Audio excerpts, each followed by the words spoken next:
ఈ రెండింటికి తేడా చెప్పాలి నాకు ఇప్పుడు. రెండింటికి తేడా చెప్పండి. ఏది ఎక్కడ వాడతారు?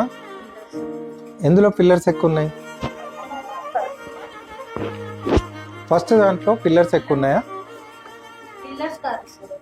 పిగ్మెంట్ ఎక్కువ ఉంది, థిక్గా లేదా? అది చూపెట్టాను నీకు, స్ప్రెడ్ చేస్తే తెలుస్తుంది చూడు. థిక్ కంటెంట్ ఉంది. ఇది స్కిన్ లోకి వెళ్ళిపోయింది చూడు, ఇట్లా అనగానే వెళ్ళిపోతుంది. వేయచ్చా మనం? దీన్ని వేయచ్చు కదా, కానీ రెండు చూస్తే షేడ్స్ ఒకటే. అక్కడ ప్రోడక్ట్ని సెలెక్ట్ చేయడం రావాలి మనకి, అవునా? నేను దీన్ని ఎక్కడ వాడతా? స్కిన్ డ్రై అయిపోయి లైనింగ్స్ వస్తాయి. దీంతో కావాలి ఒక కోట్ వేయి, కనిపించింది అనుకో ఇంకొకటి వేయి.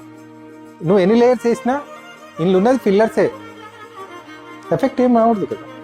ఇది మాత్రం చాలా హెవీ పిగ్మెంట్ ఉంది, అంటే చాలా లేయర్స్ ఉన్నాయి. కావాలంటే ఇది అరౌండ్ మౌత్ ఇక్కడ ఏమైనా కనిపిస్తే మనం యూజ్ చేసుకోవచ్చు. ఓకేనా?